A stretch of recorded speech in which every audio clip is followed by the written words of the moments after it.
Notre groupe, la France Insoumise, propose une formule unique qui clarifie et lève toute ambiguïté dans cette proposition de résolution portant sur la libération immédiate et inconditionnelle de Boualem Sansal. Par cet amendement, nous appelons à la libération immédiate de Boualem Sansal au nom des idéaux universels portés par la Déclaration des droits de l'homme et indépendamment de toute tentative d'instrumentalisation de ces principes à des fins politiques. L'incarcération de l'auteur a en effet été instrumentalisée par l'extrême droite et le gouvernement français afin d'alimenter les tensions diplomatiques entre la France et l'Algérie et leur rhétorique xénophobe. Cette proposition de résolution s'inscrit dans ce contexte et vise, sous couvert de défense des libertés fondamentales de Boualem Sansal et des droits inhérents à sa personne, à exacerber les tensions politiques avec le gouvernement algérien. La dissémination de mesures et d'arguments à visée politicienne au milieu des déclarations de principes et d'attachement affichées au respect des droits humains fondamentaux garantis par la Déclaration universelle des droits de l'homme est de nature à semer le doute quant aux véritables intentions des auteurs de cette proposition. En supprimant les alinéas précisés, c'est-à-dire 19 à 33 inclus, et les arguments politiciens qu'ils contiennent, nous voulons réaffirmer clairement et sans ambiguïté que le seul respect des libertés fondamentales et notre attachement aux principes contenus dans la Déclaration universelle des droits de l'homme motivent notre action et notre appel à la libération immédiate et sans condition de Boualem Sansal. Monsieur le Président, il nous semble important d'ajouter que nous affirmons ici les règles de discussion et de diplomatie.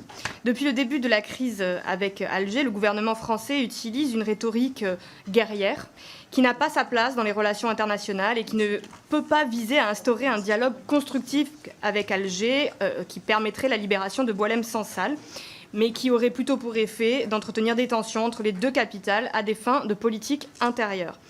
Par cet amendement, nous voulons rappeler qu'un dialogue constructif, la diplomatie, le respect mutuel sont les seuls moyens d'obtenir la libération de Boualem Sansal. Je peux défendre le 10 et le 11. Allez-y, ensemble. Très bien.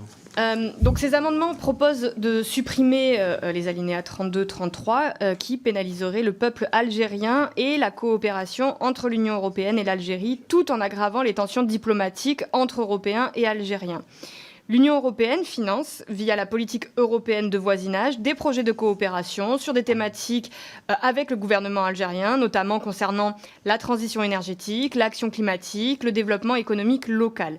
Ces projets de coopération bénéficient directement aux populations et visent précisément à faire émerger des conditions matérielles, sociales, politiques, permettant de réaliser des progrès substantiels en matière d'état de droit et de liberté fondamentale.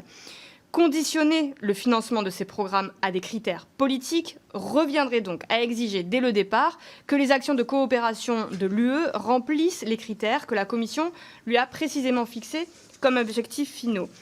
Et peut-être qu'il serait bon de noter que l'Europe n'est pas exempte d'atteinte aux libertés individuelles et ne constitue pas une référence intangible. On peut prendre l'exemple de la Hongrie, par exemple, où la dégradation des libertés fondamentales est flagrante.